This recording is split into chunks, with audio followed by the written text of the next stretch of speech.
Hi, മംഗലാപുരത്തുള്ള ഉണ്ണീശോ പള്ളിയിൽ പെരുന്നാളിൻ്റെ നൊവേന തുടങ്ങി 9 ദിവസത്തെ നൊവേനയുണ്ട്.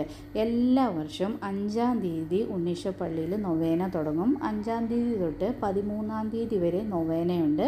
14-ഉം 15-ഉം പെരുന്നാൾ. ഉച്ചയ്ക്ക് 1 മണിക്കാണ് മലയാള കുർബാന. അപ്പോൾ അതിനെനിക്ക് പോകാൻ പറ്റിയില്ല. കുട്ടികളെ സ്കൂളിൽ നിന്ന് കൂട്ടിക്കൊണ്ട് വരണം. 10:30 മണിക്ക് കുർബാനയും, അത് കൊങ്ങിണി കുർബാനയാണ്. കുർബാന കഴിഞ്ഞിട്ട് നൊവേന കഴിഞ്ഞിട്ട് ആരാധനയുണ്ട്. അത് കഴിയുമ്പോൾ പള്ളിയിൽ ഫുഡും ഉണ്ട്. അപ്പോൾ ഉച്ചയ്ക്കത്തെ കാര്യമൊന്നും നോക്കണ്ട. പിള്ളേരെ സ്കൂളിലൊക്കെ ഡ്രോപ്പ് ചെയ്ത് വന്നിട്ട് പള്ളിയിലേക്ക് പോകാനായിട്ട് റെഡിയാകുവാണ്. അപ്പോൾ ഞാനിന്ന് 3-ാമത്തെ നൊവേനയ്ക്ക് പോവുകയാണ്. പള്ളിയിലെത്തി.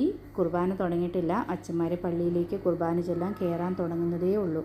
നമ്മുടെ ഉണ്ണീശോ പള്ളിയുടെ ചുറ്റിനും ഇതുപോലെ ഉണ്ണീശോയുടെ രൂപങ്ങൾ വെച്ചിട്ടുണ്ട്. പള്ളിയുടെ ഇടത്തെ സൈഡിലായിട്ട് വലിയൊരു ഉണ്ണീശോയുടെ രൂപം വെച്ചിട്ടുണ്ട്. ഇവിടെ നിങ്ങൾക്കിപ്പോൾ കാണാം കുറേ ചാക്കുകെട്ടുകളും പച്ചക്കറികളൊക്കെ. ഇത് ആൾക്കാർ നേർച്ച സമർപ്പിക്കുന്നതാണ്. ഇതുപോലെ അരി, പച്ചക്കറി, പരിപ്പ്, വെല്ലം, കടല, അങ്ങനത്തെ സാധനങ്ങളൊക്കെ ഒരുപാട് കൊണ്ടുവന്ന് നേർച്ച സമർപ്പിക്കും ഇവിടെ. ഇത് ഈ നൊവേന തുടങ്ങുന്നതിൻ്റെ ഒരു ദിവസം മുന്നേ 4-ാം തീയതിയും ഇതുപോലെ തന്നെ ഒത്തിരി ആൾക്കാർ വണ്ടികൾ നിറച്ചും സാധനങ്ങൾ കൊണ്ടുവന്ന് ഉണ്ണീശോയ്ക്ക് നേർച്ച സമർപ്പിക്കും. നൊവേനയുടെ ഇടയ്ക്കും ഇതുപോലെ കൊണ്ടുവന്ന് സമർപ്പിക്കും. അപ്പം കുർബാനയും നൊവേനയൊക്കെ കഴിഞ്ഞ് കഴിയുമ്പോൾ ഫുഡുണ്ട്. പള്ളിയുടെ ഒരു താഴെ സൈഡിലായിട്ട് വലിയ പന്തലിട്ടിട്ട് ഒരുപാട് പേർക്ക് ഫുഡ് കഴിക്കാനുള്ള വ്യവസ്ഥയൊക്കെ അവിടെ ഒരുക്കിയിട്ടുണ്ട്. ഒരു ദിവസം 1000-1500 ആൾക്കാരൊക്കെ ഊണ് കഴിക്കുമെന്നാണ് എനിക്ക് തോന്നുന്നത്, അറിയില്ല.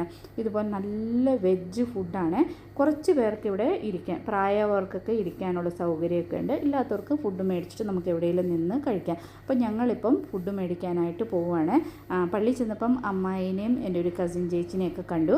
അപ്പം ഞങ്ങൾ അമ്മായിനെ ഒരു സൈഡിൽ ഇരുത്തിയിട്ട് ഫുഡ് മേടിക്കാൻ പോവുകയാണ്. അപ്പോൾ ഇന്നത്തെ മെനു എന്താണെന്ന് ഞാൻ നിങ്ങളെ കാണിച്ചു തരാം. നല്ല കുത്തരിയുടെ ചോറും അടിപൊളിയായിട്ടുള്ളൊരു തെളിസാറും, ഇവിടെ തെളിസാറും എന്ന് പറയും, ഒരു രസം, ടൊമാറ്റോ രസം, പിന്നെ ഒരു തോരനും അച്ചാറും.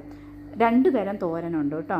അപ്പോൾ നല്ല ടേസ്റ്റായിരുന്നു. അത് കാരണം ഒരു തരി പോലും ആക്കിയില്ലാതെ മൊത്തമായിട്ട് ഫുഡ് കഴിച്ചു. പിന്നെ ഇത് ഈശോയുടെ നേർച്ചയും കൂടെ ആണല്ലോ. ഇത് കഴിഞ്ഞ് കൈയൊക്കെ കഴുകി കഴിയുമ്പം ഒരു സൈഡിൽ പായസം, അടിപൊളി ടേസ്റ്റാണ് പായസം. ഇന്നത്തെ പായസം ഗോതമ്പ് തരിയുടെ പായസമായിരുന്നു. അപ്പോൾ ഊണൊക്കെ കഴിഞ്ഞ് പോയി ഒരു ഗ്ലാസ് പായസവും കഴിച്ചു. ഇത് കഴിഞ്ഞിട്ട് ഇപ്പം വീട്ടിലേക്ക് തിരിച്ചു വരിക. അപ്പോൾ ഇന്നത്തെ വീഡിയോയിൽ ഇത്രയേ ഉള്ളൂ.